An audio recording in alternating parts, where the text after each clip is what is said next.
Molt bona tarda a tothom. Moltíssimes gràcies per ser aquí, tots els que hi sou. I, today we are going to have our discussion on a very interesting and atypical topic, which is art and science. So the idea beyond all that is that we, as the Academia Europea, thanks to the help mainly of the Ajuntament de Barcelona and also the Generalitat, we are organizing this set of dialogues, and we are profoundly grateful to the RACAB, Royal Academy of Arts and Science of Barcelona, to be hosted here in this fantastic place. So we are organizing that, one in English because it is transmitted so it can be seen all over Europe, and the other one we do it in Catalan or Spanish for a more wider audience. And today we have this very special topic in which you see the people, and mainly I'm going just to introduce you to Tatiana. Tatiana, that is going to be the chair of the session. So the floor is yours. Thank you very much to all of you.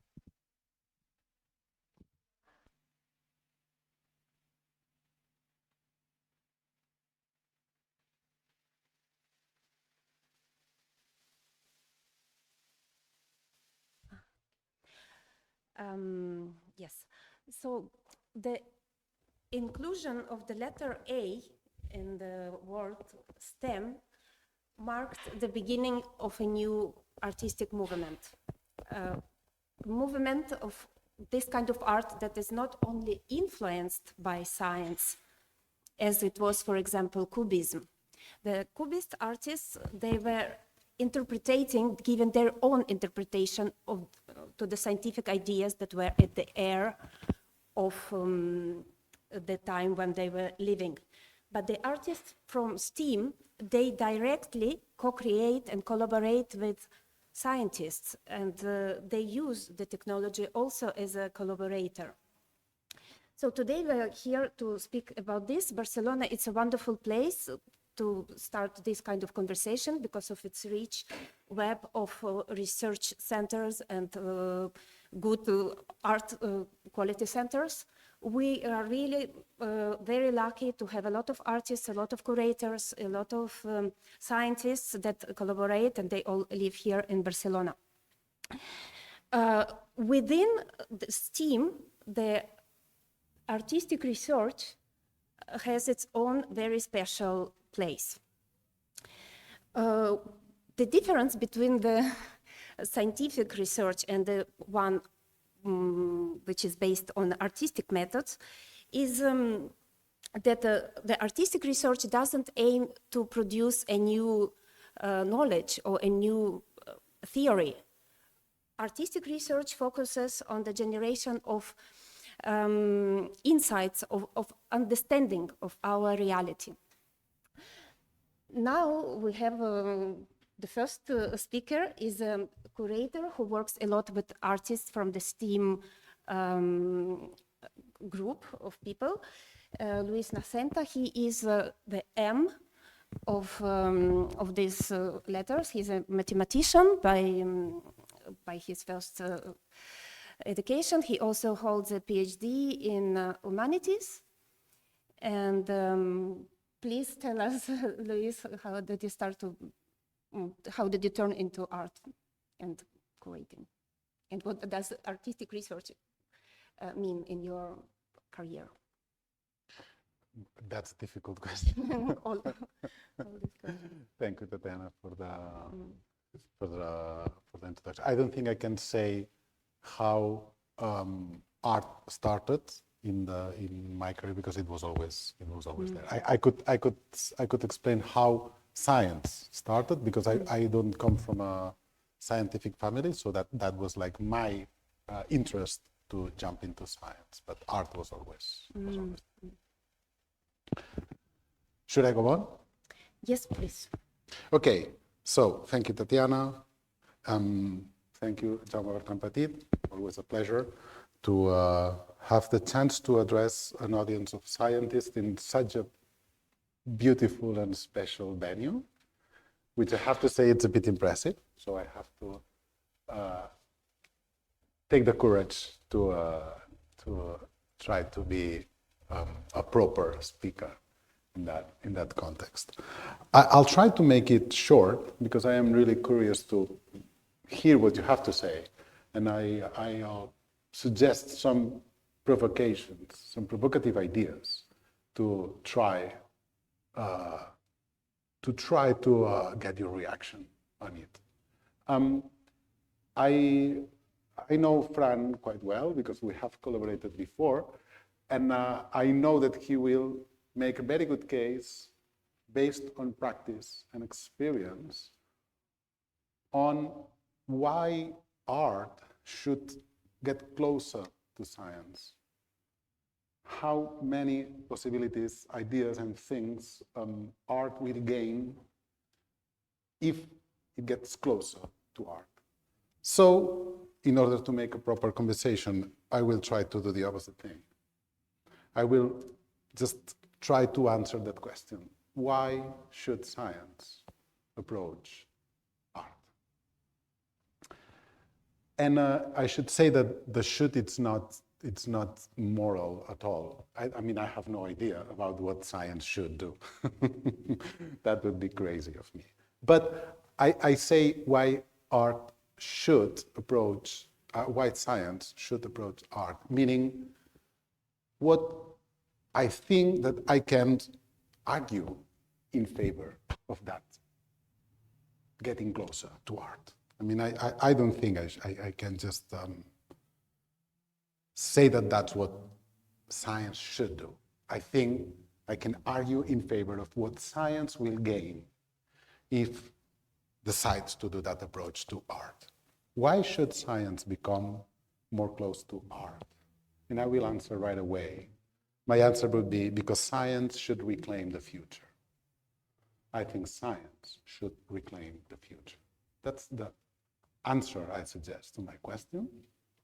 And then I will, as I was saying, propose to you two provocative ideas to make you think about why I answer in such a manner. Why should science get closer to art? Because I think, and I hope you agree, that science should reclaim the future. I think the future is now the monopoly of a few private tech companies in the United States. Or even worse, perhaps the future is the monopoly of total apocalyptic collapse of the ecosystem. I don't know what option is more frightening. Then I think the role of science would be to say something, to reclaim the ability to lead us to a different future. We don't want the future of total collapse of the ecosystem, apocalyptic collapse of the ecosystem. I don't think we want the future of a few tech companies in the United States leading the future with that very naive discourse saying technology will solve all problems of humanity. Helga Novotny, in a very interesting book called In AI We Trust, she says that we have the social responsibility to imagine together the future and to reclaim responsibility in shaping together that future. And Helga Novotny says, one danger of artificial intelligence is that it's very good in predictions. And we should resist the temptation of trusting completely and blindly those predictions. We should resist the temptation of giving up responsibility on our future. And Helga Novotny explains in quite astonishing detail how when humanity believes in AI prediction, then you act as if those predictions were true, and thus you contribute to the realization of those predictions. And then we get lost in a loop in which we only have self-fulfilled AI-powered predictions. And Helga Novotny says, I am sorry, future is not that interesting. Future is not new. We still have to fight for our future. Caroline Emke, in a recent talk in CCCB, was saying, the only problem with technology is if we allow it to make us lazy. And she was saying, beware of technology when makes human lazy. We should never think of technology as something that would solve difficult problems for us. Those are two different ways of stressing the same problem. Then I think science, it's very good in accepting, responding to the call of Helga Novotny and Caroline Emke, because I think science is a discipline of the future. It's very interesting to consider the relation of science with the past, the present, and the future. Science is radically drawn to the unknown. We could say that science lives, searches all the time the unknown. That's fine, but how can we do that in the world of knowledge? The history of science is a different thing. History of mathematics is a different thing. It's a completely different thing in knowledge, which is not the case in art. And when science reaches a new model driving the art now, instantly it gets defeated. And when a model allows us to know to attack in a part of the world, instantly science moves to another part that remains unknown. This is why.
Sound it's not okay? Oh no, but so I could get it closer to. You can hear me okay, right? Em sentiu? No gaire. No, a casa no. M'acaben de comentar que Però aquí em sentiu. Si no, torno a començar, eh? no sé per què falla el mic. A veure, un moment. Em sentiu o no? Us veia molt convençuts. Sí, eh? Per la part... Ok, i llavors... Sí. Sí? Igual és perquè el tenia... Uau! Estava mute. Ostres. Què faig ara? Uau, ara em sento molt. Ara potser has de baixar una mica. Hi ha una... Però que em sentíeu, eh? Ja està. No passa res. Tot el que he dit fins ara era mentida.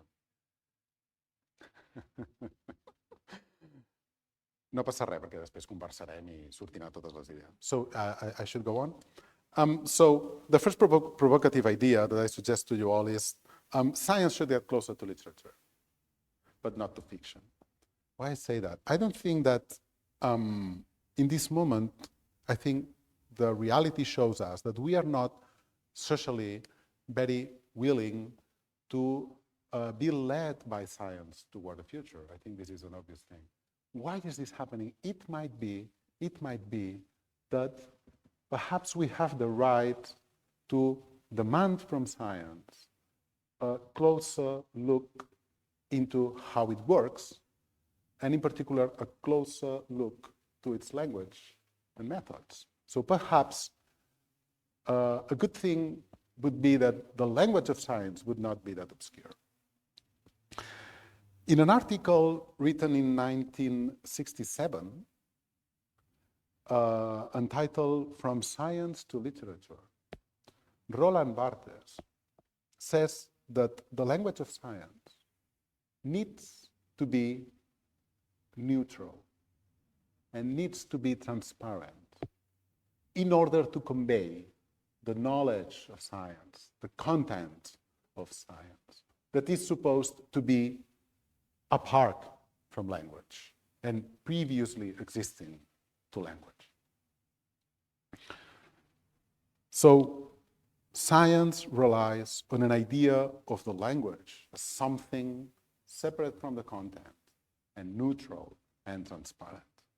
On the other hand, Roland Barthes continues, language is the very reality of contemporary literature. And literature does not exist at all outside of the act of writing. So literature is language, and it's also about language. So in the field of literature, language is the opposite of neutral and transparent. Then I suggest to you today, as a provocative idea, could science do something like it?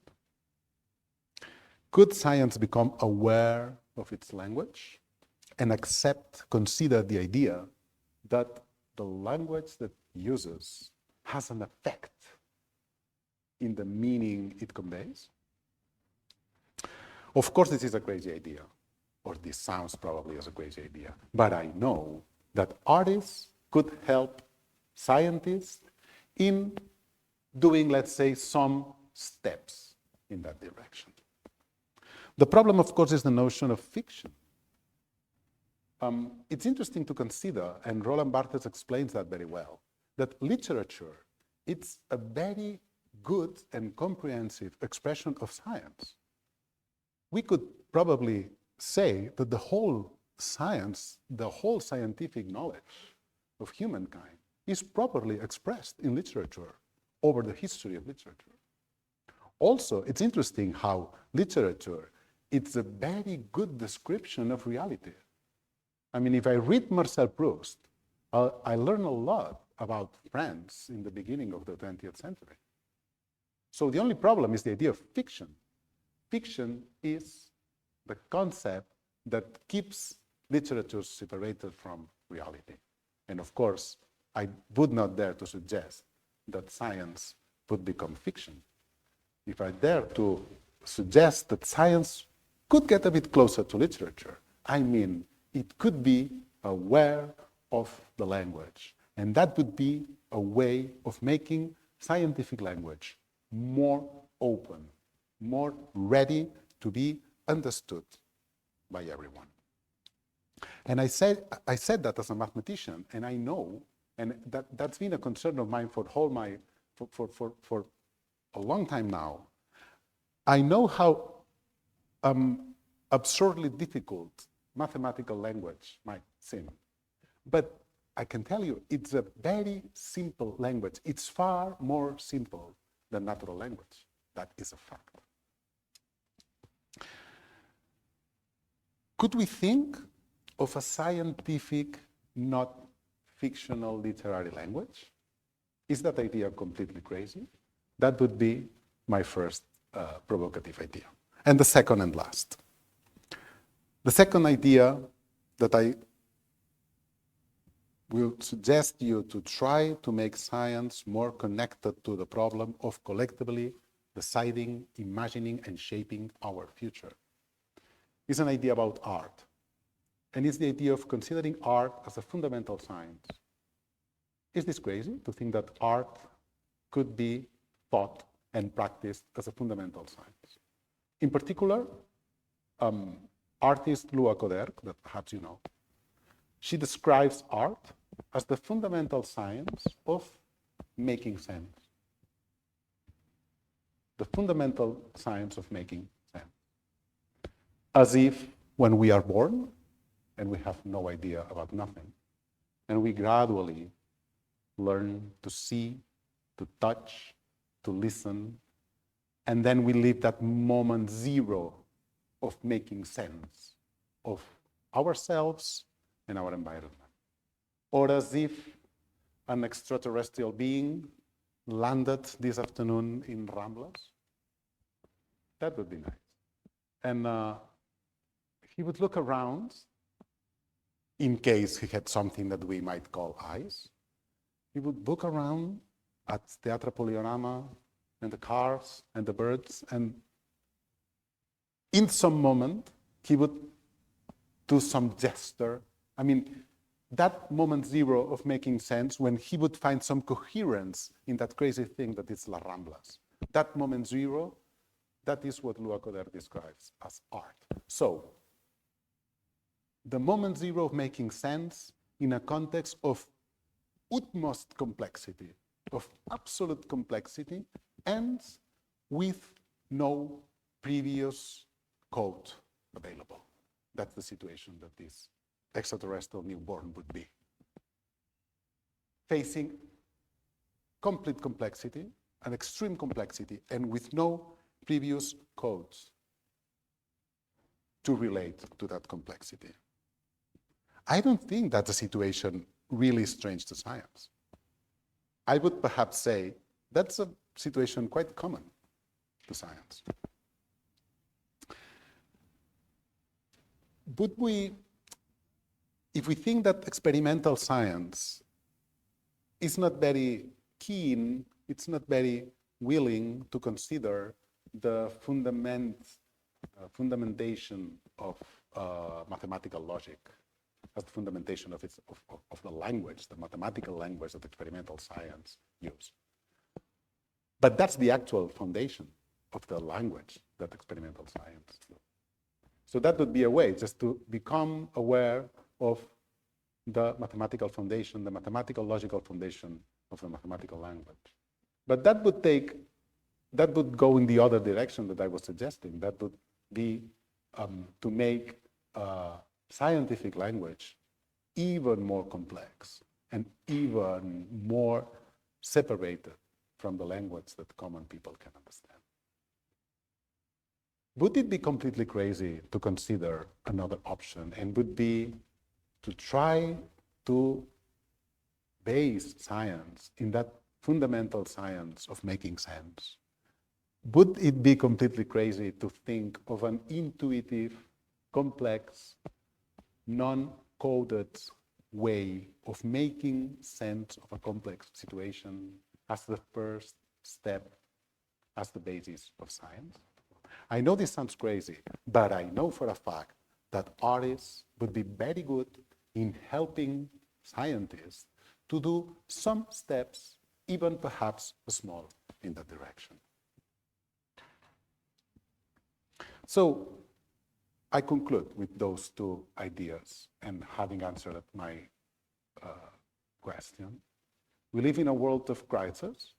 We live in a world of complete disorientation. It's an interesting moment to live in. And we just cannot afford the luxury of keeping science isolated, apart of the political and social challenge of imagining the future, building the future together, shaping the future together. We need science to be a part of this dialogue. And I suggest to you today, could we perhaps consider an artistically infected science that would be willing to consider how language affects, how language has a role in the content it conveys, and would be willing to accept an intuitive, complex, non-coded basis on the way science addresses a new complex situation. So that's all I have to say for now. Thank you.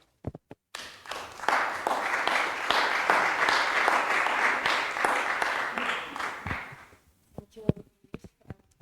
I would suggest also the politicians to include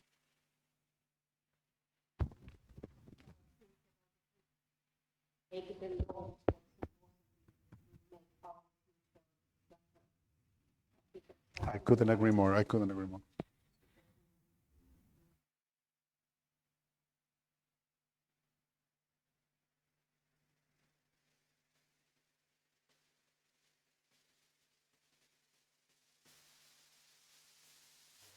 Fran is here. He also comes from a research field in telecommunication engineering. And now he is a director of Etica, the foundation by La Cura del Paus. If we say that the creativity is the ability to play, then you and Cura, you are very creative. And what is it that you do in the foundation, Etica Foundation? What is? Yeah, I will try to explain. Maite asked me to have some slides, and then I will use it just to don't just focus on what you said, okay? So I will, because I like your presentation. So let me show you a couple of slides. It's just to have some ideas and try to keep.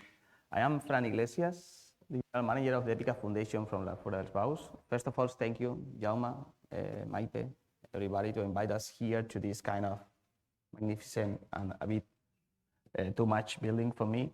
But as a researcher from the tech side, it's a pleasure and an honor to be here, so thank you. So I will try to explain what we are trying. So Tatiana said that STEAM, it's a new art movement. I don't like this idea. It's much more than that, you know? It's not an art movement, it's a new research and innovation movement by playing together. I mean, again, I also don't like the idea of bringing science closer to art or even bringing art closer to science. I think we are in the time to create a new space, as it was during plenty of years. So this is the Academy of Science and the Arts. And it was easy to say science and the arts. So the thing is not try to bring them both, it's to create this space like it was, this kind of institution as a reference for the knowledge. It's not anymore talking about arts or science or whatever. It's tech, it's science. I have even discussions with my colleagues if they are tech people or scientists, you know. It really depends who you ask for. They are scientists. Suddenly, no, I am not a technician. I am a scientist, okay? You are programming like me, you know. But in any case, I think that we have to go back to the knowledge as the source of inspiration, as the source of solutions for the global challenges that we have now. So, but I need to start from the beginning. I think you all will know La Fura dels Baus, responsibles of crazy things in the 70s, 80s. So they even throw plunks, lamp plunks to the audience. It was something like, okay, for the 70s, not anymore allowed, but also the responsible of the Olympic Games, crazy operas, or macro shows. If you see all these kind of things, this is something like it was the legacy of the foundation. It was quite unique for the La Fural's bows, the way they include knowledge from outside in order to create that. There are plenty of engineering for creating this kind of puppetry. It's not a puppetry because you have a 10 tones crank, you know? Then you need a lot of engineering, even to sign for the insurance, you know, that you can hang out 100 people and they will survive. It's not easy. I mean, it's not a... So the way La Fura works for more than 40 years, it was that, so trying to absorb knowledge from outside to create something. That's why they have been considered avant-garde during 40 years. It's stupid to be avant-garde during 40 years. I mean, normally you can be avant-garde for 3 or 4, I mean, not 40. The way to try just reinventing yourself or creating new things. That's the way 7 years ago, at the legacy of La Fura. What to do? I mean, we have this kind of mission. We want to be the legacy of La Fura. It's quite crazy. I mean, the idea. Also, we cannot compete with La Fura. It's a company doing business all over the world. I mean, they are doing macro shows or whatever. We cannot do the same.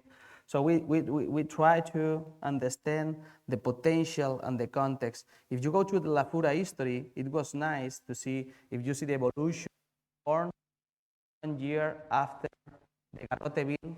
Do you remember Garrote Bill was forbidden, you know?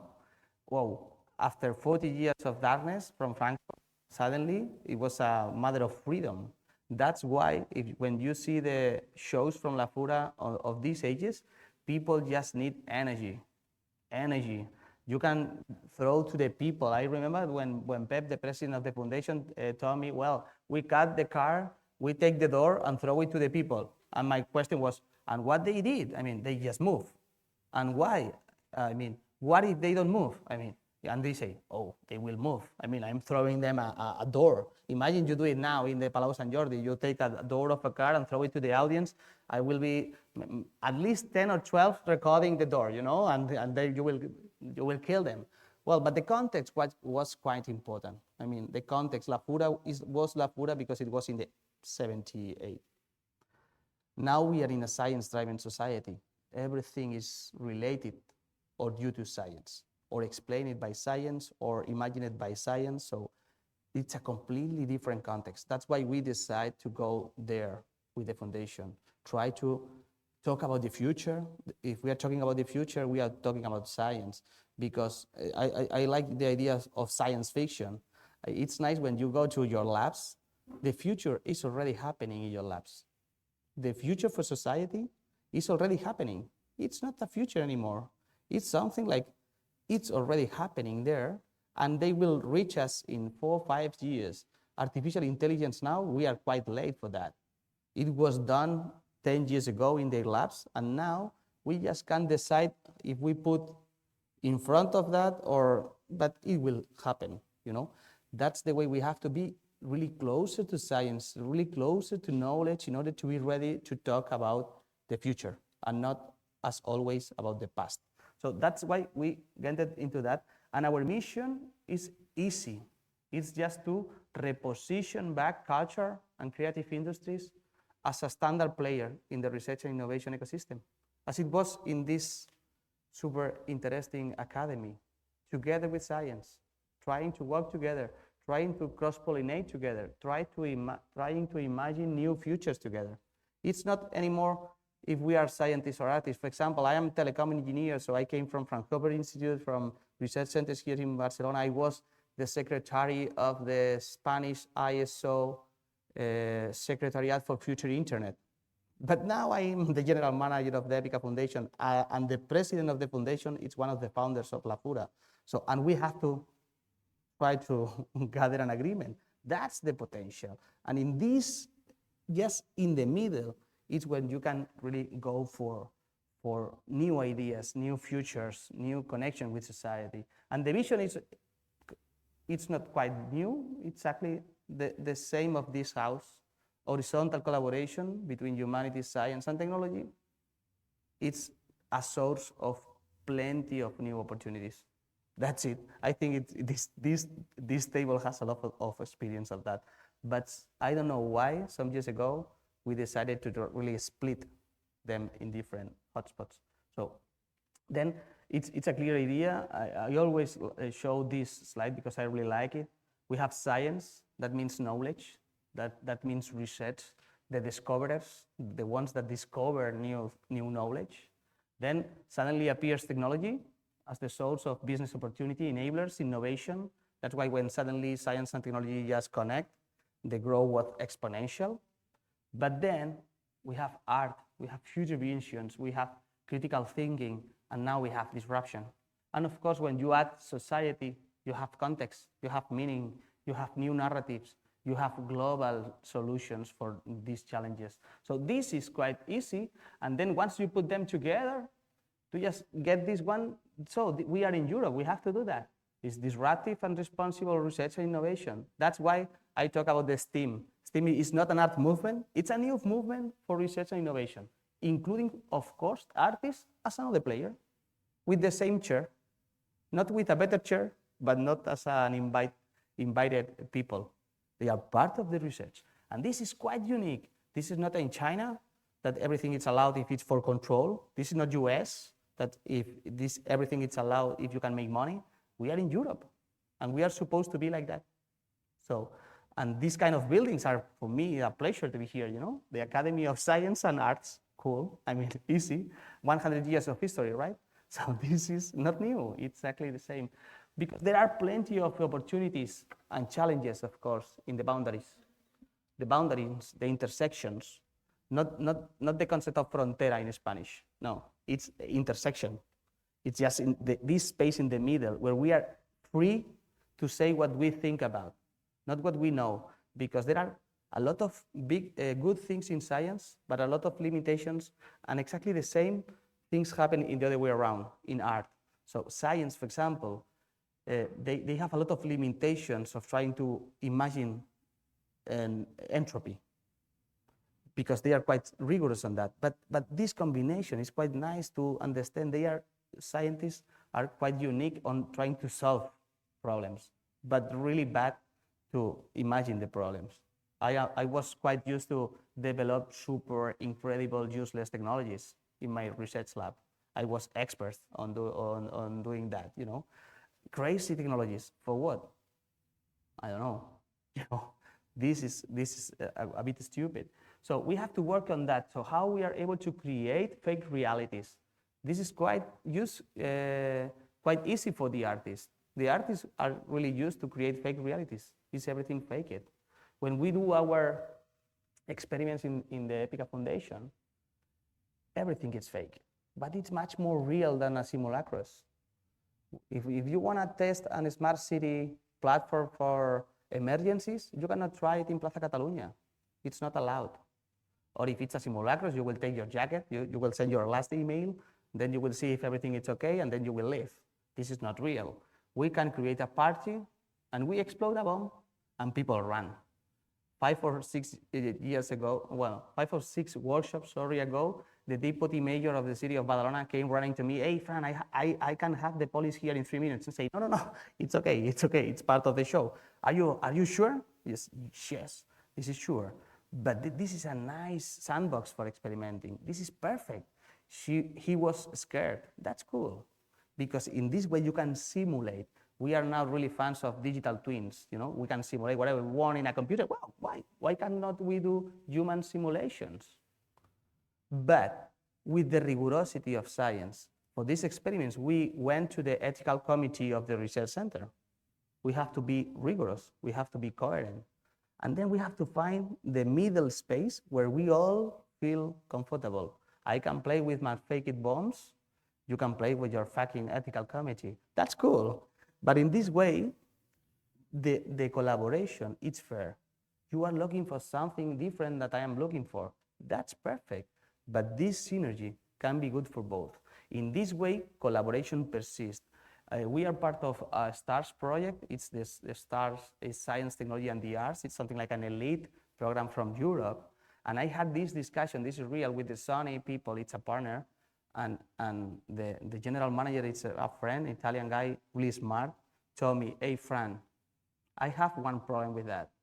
You have to tell me if this is a sponsorship or this is innovation. I have the money, but I have the problem that I have to then deliver explanations to Japan. Japan tell me, hey, if this is sponsorship, it's nice. Then send me the picture, I will put it in my office, and it's okay for me. But if this is innovation, this is another story. And I told him, no, this is innovation. Now we have to commit with results, of course. And then we push a lot the artists to validate and demonstrate their potential role on delivering results far beyond the art. The art is perfect, it's okay, and should be there like always. But if not, we are part of the scientific communication, that it's okay, and we support purely. I mean, scientific communication should be, of course. But also there is a new space for research and innovation in this collaboration that has completely different rules, because it has completely different objectives. And then I think that we have to really balance these two things, because most of the times when science approach art or vice versa, it's for scientific communication, that it's perfect. But in our vision, not enough.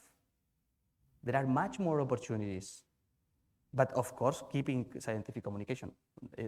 Yesterday, I was in the unofficial kickoff of a new cathedra in artificial intelligence, music and arts in the Autonomous University of Barcelona. And it was nice because they presented the 5 different lines, and I told the responsible of the cathedra, that's perfect, but we have to keep it like that. There will be actions for scientific communication with a clear objective, different rules. But then you have a box called research. And this is for research. This is not for scientific communication. This is a different story. And if we are able to split them, they are super connected, because the research will feed the scientific communication, but only if you tackle them separately. Because if not, everything blurs, and then the artists end up drawing things for the scientists. And it's okay, but not enough. Or the other way around. An artist asks a scientist for some inspirations, nice data, for, wow, that's it. But not. Let's try to keep these kind of things, and let's try to go deeper on this relation.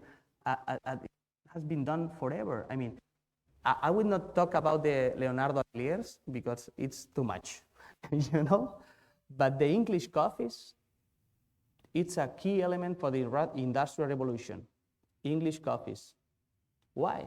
Because suddenly it was a space. Well, there are a couple of things. So suddenly they moved from drinking beer to drinking coffee. That is a good thing. But the important thing was that it was the meeting point for humanists, engineers, industrials, scientists to talk about life. And it was the source of inspiration for most of the ideas that drives Industrial Revolution. It was not because a humanist or literature inspired directly the industrial engineer, but this dialogue, this discussion, these new visions give them the opportunity to envision these new ideas. And it was clear. Internet was exactly the same. Was a boom for innovation. Why? Suddenly we connect plenty of people with different knowledge together in the same virtual room, and innovation explode. This is something quite common. That's why I like your vision, but I think we have to push on why we have to go closer. Not you close to me, or because it's for the same thing. Not we, because we came from the same thing, you know, but scientists and artists, we have to find this space for inspiration. And at the end, science will be done in labs, and art will be done in art centers. That's cool. That's why, for example, in the EPICA Foundation, we like to say that we never end anything. We just start plenty of new things. Because innovation or research, that you know more than us on this field, it's not about 6 months. It's about 10 years. But in this 1 month playing together, we have to find the good idea for you to keep working for the next 5 years, and the good idea for me to keep working for the next 5 years. This is research. But this connection should be in this moment. So where we are able to imagine, to rethink futures, but also challenges. Because sometimes I watch, for example, a nice TED Talk from the CEO of the climate change kick. And for example, they have a problem, so they present a challenge, and then they need 4 years to deliver the solution. Climate change changed too fast now. So once you have the solution, problem has changed. You are out of the game. So we need to be smart enough to envision what problem will we have in the next 5 years in order to give time science to go there. This cannot be done by science. I cannot do that. That's why I need my teammates because they are able to think about that, but they are not able to find the solution. That's okay. But the idea is, imagine that when an artist wants to be also a scientist, then you need 2 lives, and we only have one. It's much easier to find this connection, and then you can be a really good scientist and a really good artist. Because even now, I think that there is nobody in the world able to do this kind of model. You need designers, you need plastic engineers, you need a lot of things now. Specialization, it's super nice, super important now. But then it's a matter of collaboration. And we are in this field trying to really push this connection between science, art, and technology, but only to validate that we have a strong role in this process, not for delivering art, not for delivering science. It's for creating this space where we both can grow in a responsible and disruptive way. And I think that's it. I have more things, but nothing. It's why performing arts, because you can do human simulations. I mean, this is the important thing. And also why La Fura? La Fura is a nice thing. Imagine that now I have this bottle. This is why we use La Fura. It's really nice for human simulations. And now I play with Tatiana. Tatiana, take it. No, it's nice. But if I put here and say, "Hey, Tatiana," then the reaction from you, it's different. If once you are in the middle, you start to feel, and then we can play with your reactions. It's a nice thing. So you are not anymore part of the chair side. You are part of the solution. And for example, one very last thing that I was told you. Normally, we even split the connection with society in 2 different elements. The performance or the art event, exhibition or whatever, it's for the precognitive part. So we just prepare you to listen. We are not scientists, but we prepared you to listen. And then once you are ready to listen, scientists arrive and explain you the real truth. That sometimes say, "Hey, he told you that, but this is bullshit." This is not like that. It's like this. But you are ready to listen. Because, for example, I will tell you a nice example. We did a workshop about fake news. We are all smarter than fake news, right? Fake news is for other people. It's not for me. I mean, I will tell my mom to come here to listen to you, but not me. It's a different story. It's not. Fake news is for everybody. So we did a show talking about refugees, and we have a nice tool that we are able to send information to your smartphones directly in a segmented mode, so we can send you different information to the people that like football, people like basketball, whatever. And during the same show about refugees, we sent half of the audience information about one character around there, telling them that he was a terrorist that raped 20 women, killed 50 kids, I don't know, and he was escaping from the police. But with the same reality, we told the other half of the audience that he was a refugee escaping from 3 wars and looking for their kids, looking for his kids because his wife was murdered in a war. Then suddenly at the end of the show, police enter, and half of the audience tried to stop the police, and the other half start to throw him bottles of water.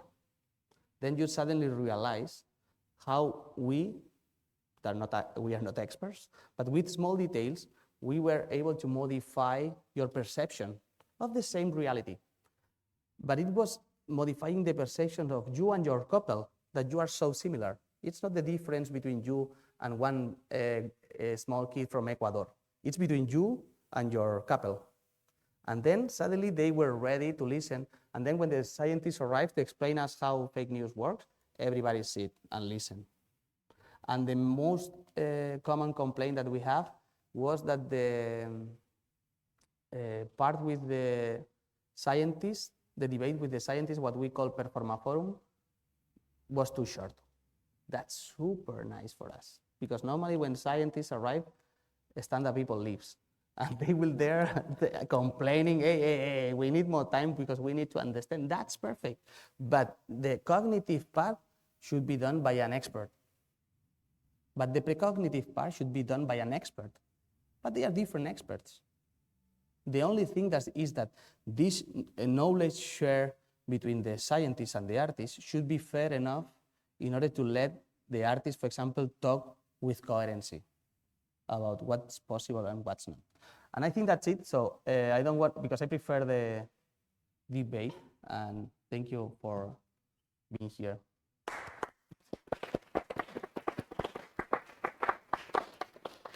Creo que tengo que ir yo allí, ¿no? Esto es como un round. So you create fake realities, but you are against the fake news.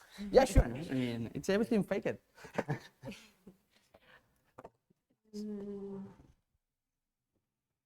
Thank you.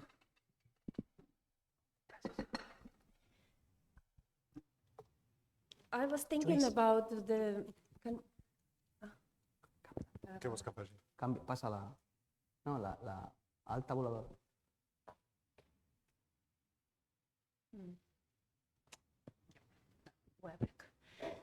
Gracias.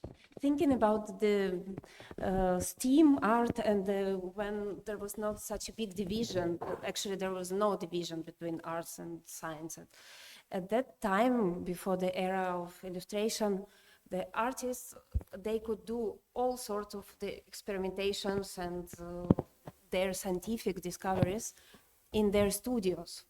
While now, the artist who wants to take part in this space, common space for scientists and for the technology and for art, they completely depend on the big labs. They cannot do it on their own anymore, right? It is a lot about collaboration, and they have to go to the big research centers or the places like art at CERN, for example, something huge. How, according to you, it's a not easy question, but how the artist can retain his or her vision, individuality, when he or she is surrounded by all these protocols, equipment, also this sponsorship story, it's also another influence that the artist should tell if he or she is innovating, creating, is it just a sponsor? How could you still be an individual within this big collaborative web? I think that there are different stories. I mean, artists should remain being artists. I mean, there is a strong part. I mean, the power of art, it's the power of art and should be there forever. But what we are saying is that there is another bunch of opportunities in this middle space. But of course, I am not asking artists to stop doing art. This should be done forever. I mean, it's quite potential. But I think that there are different phases. So you can keep doing art, but sometimes you have to go to gather knowledge, inspiration, or whatever, and do innovation, and then go back. And that was the idea. After this residency of the stars, after 9 months, I think that you are much more ready to do new art. And then you have to do it outside and go back to your atelier or your whatever to do this art, a pure art. But there are different, that's why I think that it's quite important to understand on which stage you are. If you are innovating, researching, generating knowledge, it's a different story than when you stop and go for doing art. But this is our vision. I mean, I don't have this solution, but I think that the role of the artist should be like always. I mean, we are not asking scientists to stop doing science and go for doing fake realities. No. This is sometimes, this space in the middle, that can give you new tools. I like to say that we have good collaborations with neuroscientists, for example, and they say, hey, Fran, my team now behaves differently. That's perfect. Is there the right indicator? No, I still try to look for it because I need it in order to validate that this is not his vision, that it's true. But this is the kind of things, I mean, this kind of, let's say, small time slots that you go outside your lab in order to, boom, get new ideas, to go back to your lab. But the same for the artists, should have these kind of moments to go outside the atelier to understand the new potential futures, the knowledge outside, and then go back to the atelier to keep doing what you are doing. So this, let's say, necessity of being in a lab, not always. I mean, it's, but of course you have to be closer to the knowledge in order to talk about future. If not, you are talking about past. They are so fast now. Yeah, I think it's interesting. I think it's an interesting contrast that you put on the table. It's interesting how artists try to, I mean, differentiation is a big part of the artistic work. And it has not always been like it. I mean, originality is a modern invention. So perhaps it would be interesting that the artist would just give up about singling out everything he does, that it's about the name, that it's almost a brand, the name of the artist. And it would be interesting that he just accepts collaboration as a far more radical.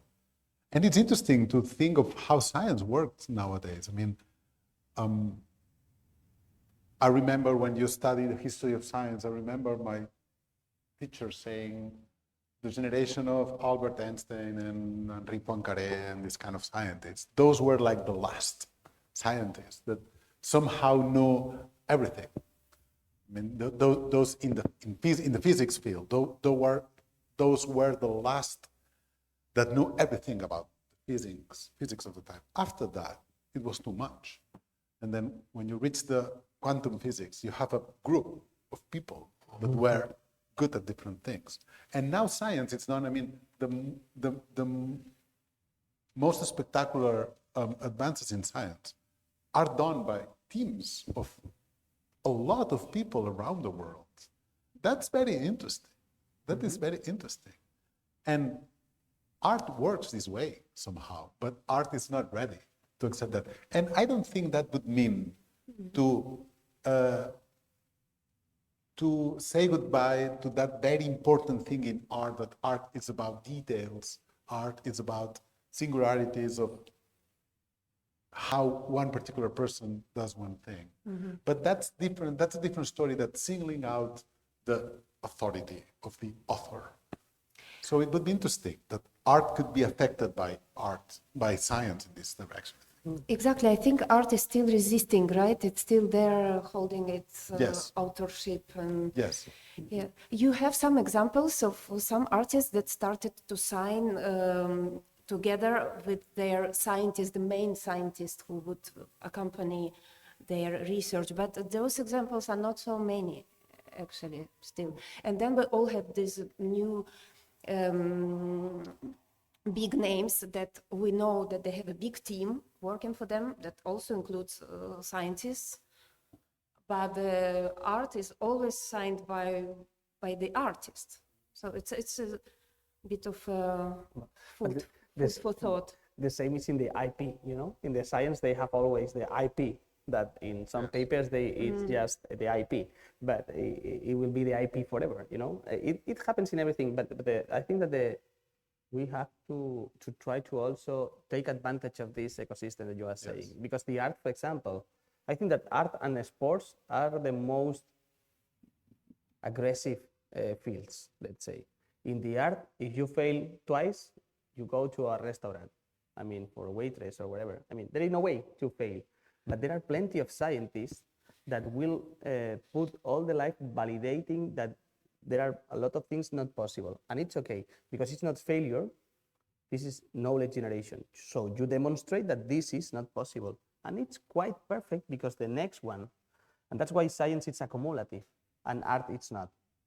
And then this is quite weak for the artist. So when I say this, it's an opportunity for the artist to go for the knowledge generation and then be ready to try. Because we are in an era that an artist cannot really try. Because if you are quite disruptive, maybe you fail. And if you fail twice, you are out of the game. Okay? And that's a bit crazy for that. That's why I think this collaboration can be quite unique. And that's why when I say that we have to put the same rules for the research and innovation, this is quite good for the artists. Of course, they will have to lose something. Sure. But this is the only way that they will also be accepted to validate something it's not possible. I think this is a very interesting argument in favor of artistic research. I mean, artistic research is just that. I mean, I've read papers and papers and papers about the philosophical definition of artistic research, and it's nonsense. But that's, I think you describe it perfectly. I mean, in science, you have research, and that's the gap that science has not to be forced to do innovation all the time. Because innovation, there is not a lot of gap for error and mistakes, because there's a lot of money, and this money requires some return. So that's artistic research. It's just the gap that the artist needs just to try things without the pressure of that making sense in the art market. And it's tough that artistic research is such a strange thing, and there is still debate about artistic research. When research is very important, research is just about trying. It's to have the right to try, and of course, most of the times fail. Yeah. But there is another weak point in the art field that we have to learn from science. It's the potential they have for measuring things. What do I mean? Yeah. Even scientists can measure that this is not possible. In this room, I think most of us agree on the power of arts as something important and unique for society. But it's an emotion, it's a feeling, And then in different rooms, you have to validate what do you mean by power of arts, and it's a different story. I see with quite urbanists, they do something like a building, and they give you something like a bunch of papers with the direct and indirect return on investment of this building, the number of employees, and you say, no, it's about a building. No, because this building will impact in the whole area with this, and that. And then it's easy for a non-expert to understand the return on investment. So I put 2 million, I get 20, go. This is not happening in the arts. And we have to validate the potential that we have for transforming society. But why not? I disagree with you, because some things you cannot measure, especially these intangible things. Well, we did the first paper we did in the foundation was a neuroscientific paper on the potential that we have for modifying stereotypes on people. Honestly, I don't understand the paper, but I understand the conclusions and the abstract. And according to a scientific test from Stanford, whatever, we validated our potential on modifying. These kind of things are quite valuable also for us to validate the potential that we have, because in this way, of course, then we can fight we can play in all parties, because if not, it's a matter of confidence. I think that I've got your point. It's interesting, and I know what you mean, of course. But when Luis started his conversation, pointing out that we are the only living species in the world that are collectively committing massive extinction of our own species, and this is, for me, and it's not just my opinion, but I was also reading and investigating a lot. I think that this started to happen when we started to measure everything. You know, it is all connected to the moment in history when all the arts and science and technology, when everything started to be separated. On that very moment, we gave the importance to measures and to facts and to experimentation that had to be scientifically proven. And this is when we lost completely that sense of the uniqueness of our life, the admiration. How can we measure the admiration? I think that we are losing our everything. We are losing our oceans. We are losing the quality of our air, of our landscape, of everything. And this is one of the main reasons, and that we don't appreciate it anymore. Yeah, I fully agree. This is you cannot measure. I fully agree with you, but fully, I mean, we cannot be more. Or laugh. How can you agree? But measure the love? problem is that as an engineer, I prefer to understand the game. And in the game we are now, it's much easier to convince stakeholders and players if you can measure in one way or another the potential that you have. And the potential is something like to be smart on the kind of indicators. Imagine science now, as Luis was telling, we have the knowledge from science to understand what we have to stop to survive. Yeah. But it's not enough, you see, it's not enough. maybe we need to help them to find new narratives in order to really connect with society.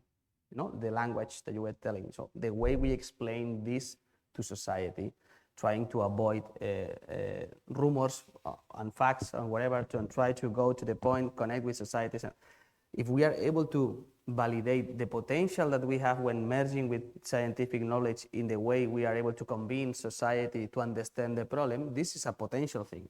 But it's not anymore about saying we have to be there. That's why I know that I really agree with you, and I fully agree on the potential that we have, but it's much easier to convince everybody once you are able to put on the table results. And I am quite sure that artists can have these results, but we have to put attention at scientists, because I like the scientists, you know, when they deliver a paper, as it follows the scientific protocol, let's say, this is true. It's not anymore a matter of opinion. It's true. And we cannot do that. And I really embody that, you know. We have to validate this potential with new narratives, with the potential that we have that to envision plausible futures where to put the effort to research or to go for. But it's important to define, and it should not be tangibles, you know, but in one way or another, we have to find our space where to protect our value. Cannot be anymore a matter of feeling or a matter of assumption. Culture is good because if not, you go to the SDGs, you see the SDGs, I like all the SDGs, and then suddenly you see culture should be horizontal. That means they forget it, I mean, in my vision, I mean, culture should be one SDG. It's not. It's something horizontal. There is no budget for horizontal things.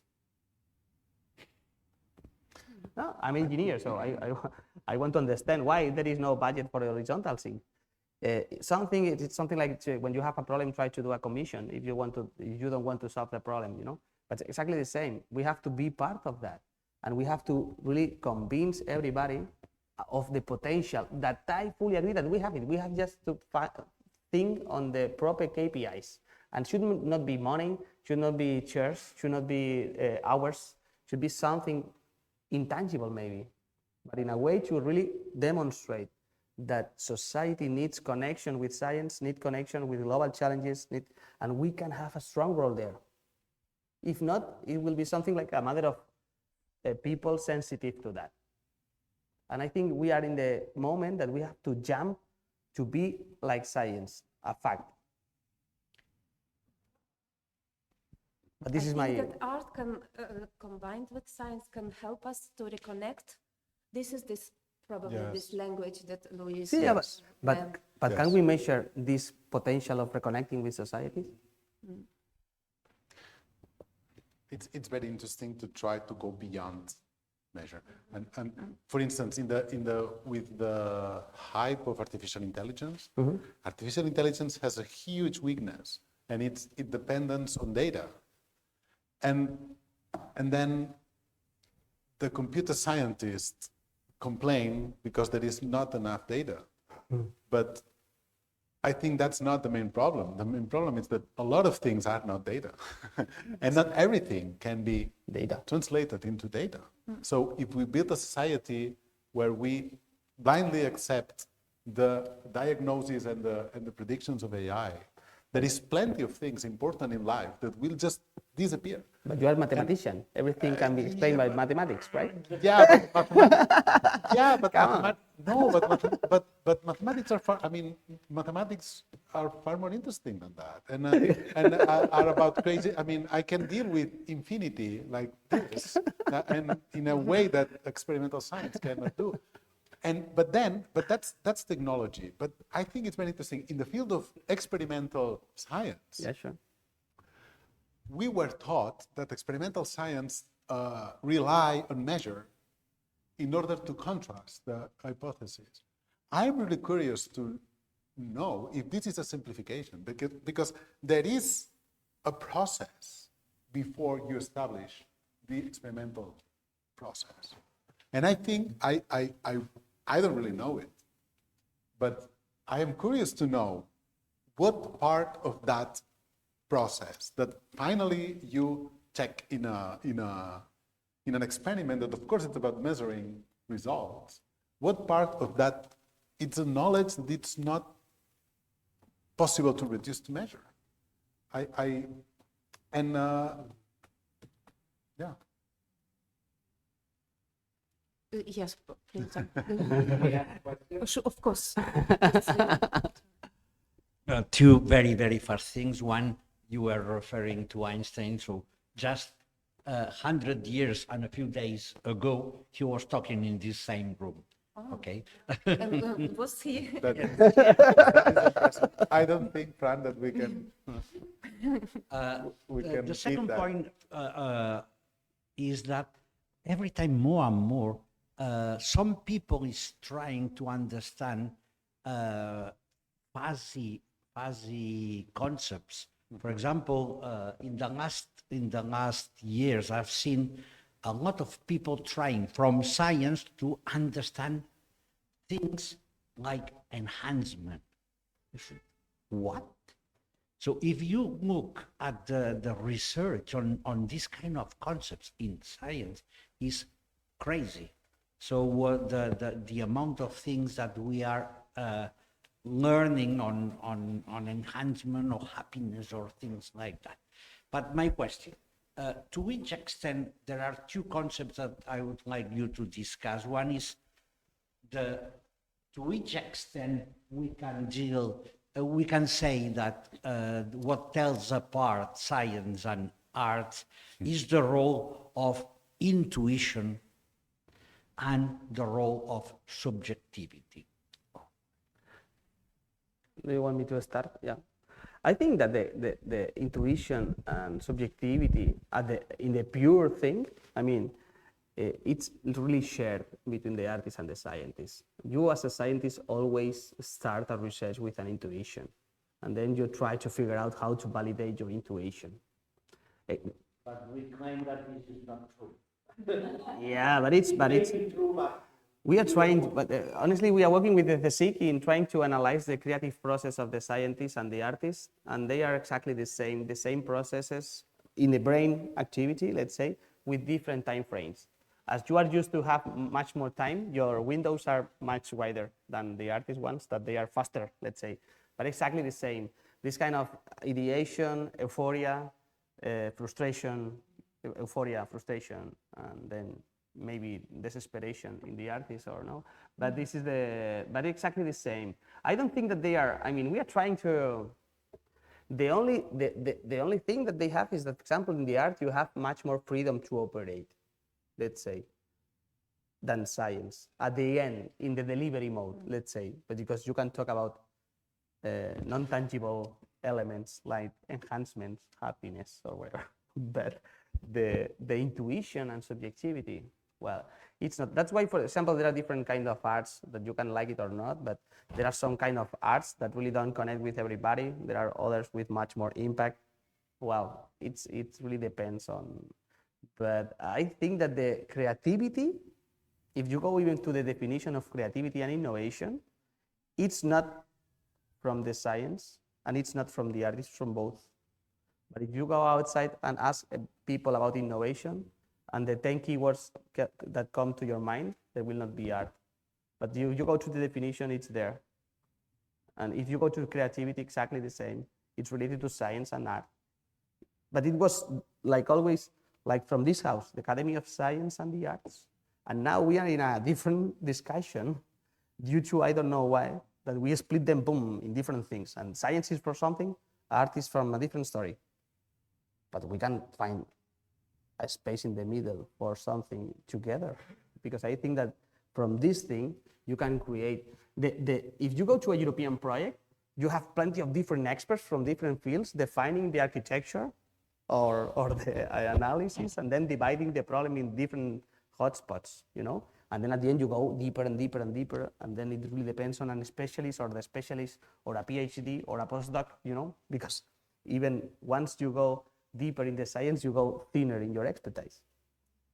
But I think we can play in this role. So how we are able to create the problem, how we are able to split in different things, it's a different role.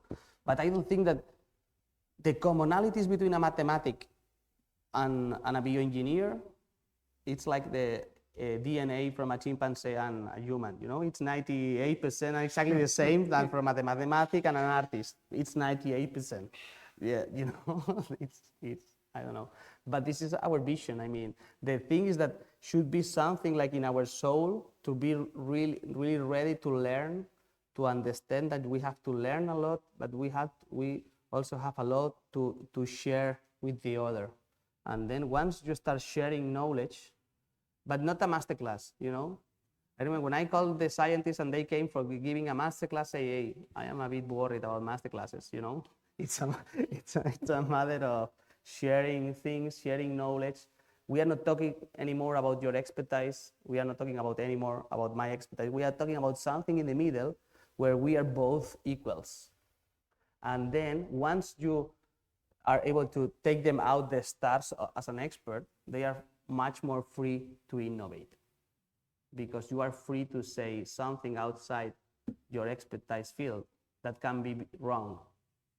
But if we are talking about something about your expertise, for example, we have in our council of sales, we have a 3-star Michelin chef.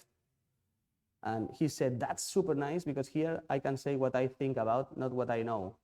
When I go to Japan to do a masterclass, everything on my slides, it's true. Here we are talking about what I think about, and this is innovation. So I think in the case of art, I think we can agree that art requires a big deal of intuition, and it's not scared to dive deep in subjectivity. But I refuse to accept from an intuitive perspective that there is no intuition in science. And why? But intuition in science is hidden. But what is intuition? I mean, intuition is the ability of being certain about something that you don't know. Could we agree in that? I mean, intuition is that I feel certain of that, but I cannot prove it. Can we agree in that? I mean, that's intuition. But then, I mean, it's like, for instance, with law, that's very clear. Law covers everything. But that's impossible because law are just written laws by humans. But then in philosophy of law, you have that concept that no, the whole reality is included in the law.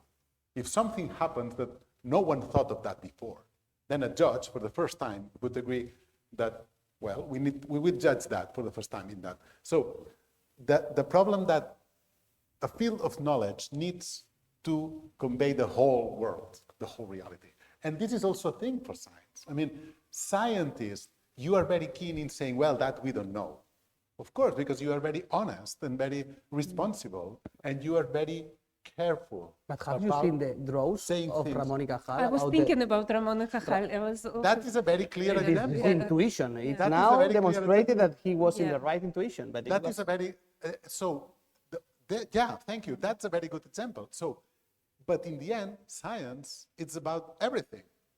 Science is about the world. And I admire the fact that you are so honest about everything we don't know about.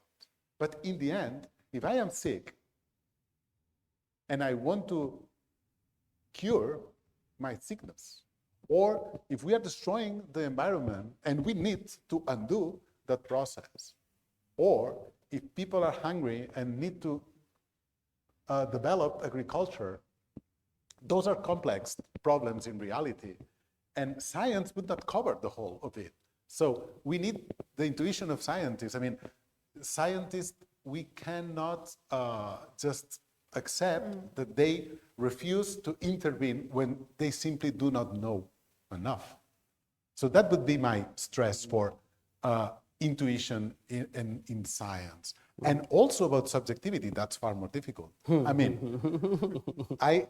this is a very good question, Jaume, because of course, my provocation about language in the end was about subjectivity. It is simply not possible to write in an objective way. This is simply not possible. When you write a sentence in Catalan, English, Spanish, whatever, someone is speaking. Then we have a lot of techniques that are meant to hide that someone that is speaking. And what you do in science is that you hide the person. You do not say, you are not allowed to say, Jaume Bertran Petit, born that day, that likes spaghetti and loves Mozart symphonies, is saying that Arceus, that and that. You are not allowed to say that. So the person is hidden, but the subject. I mean, that is a very interesting thing in linguistic theory, that whatever, I mean, the subject is always full. If you just exclude yourself from the subject, then the subject is something else. And then science built that subject, that, and academia is that.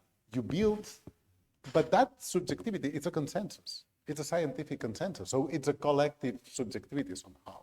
But I understand why science should keep subjectivity hidden or should be reluctant to accept subjectivity. But in the end, science is it's done by human beings with needs, desires, political biases, and limitations and envy of the other scientist that is better than you. And all those things are there. That's not a critique from my perspective, but those things are there. And it would be nice to accept them, I think. I don't know if someone from the audience have other questions. It's really interesting. I propose we can go somewhere on the street to the bar, continue discussion. Thank you so much. I think it was very inspiring, and there is really a lot more to develop. Thank you. Thank you, Tatiana.